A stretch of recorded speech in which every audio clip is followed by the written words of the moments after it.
আল্লাহর কাছে ক্ষমা চাও, দুনিয়াটা কিছুই না রে যুবক। ওই কবরে যাওয়ার পরে গুনাহগারের কবরের দুই পার্শ্বের মাটির চাপ, পাথরের হাড় চুরমার হয়ে যাবে। একটা নয়, দুটো নয়, 70 থেকে 99টা সাপের কামড়। কবরের ভিতরে জাহান্নামের আগুন।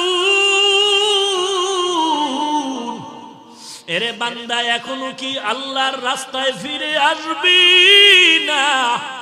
আল্লাহ দেখায় দেয় দুনিয়ার বিল্ডিং এর আগুনে কত যুবকের লাশ, আর চিৎকারের আওয়াজ, বাঁচাও বাঁচাও। একটু চিন্তা করে দেখ, যখন আগুন লাগছিল শরীরের মধ্যে তখন ওদের কেমন লাগছিল, অবস্থাটা কেমন হয়েছিল। ওরা যখন আগুনের মধ্যে সবাই জানালা দিয়া হাত দিয়া কয়, কে আছো, আমাদের বাঁচাও। আমাদের ডানে আগুন, বামে আগুন, চতুর্দিকে আগুন। এই দুনিয়ার আগুন থেকে হাজার হাজার হাজার তাপের মাত্রার আগুন হবে জাহান্নামের আগুন। এরে যুবক, পায়ে হাত রেখে বলি, পাও দুইটা আগাইয়া দাও। আমি তোর পায়ে ধরে বলি, আর গুনাহ করিস না রে যুবক, আর গুনার পথে যাইও না। নামাজ পড়ো, পর্দা করো, মা বাবার খেদমত করো, আল্লাহ ওয়ালাদের দোয়া নিয়ে চলো। আল্লাহর কাছে ক্ষমা চাও, দুনিয়াটা কিছুই না রে যুবক।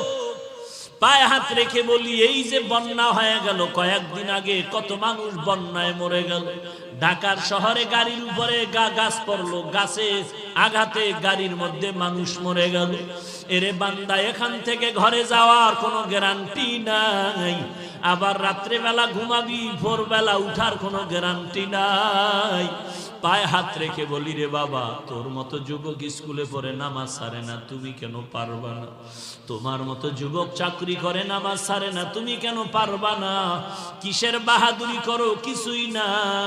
পায়ে হাত রেখে বলি, তওবা করে নাও, চোখের পানি ছেড়ে আল্লাহর কাছে ক্ষমা চাও, আর বলো, আল্লাহ, এই ময়দানে আমার মতো গুনাহগার কেউ নাই, তুমি মাফ করে দাও। আজকে থেকে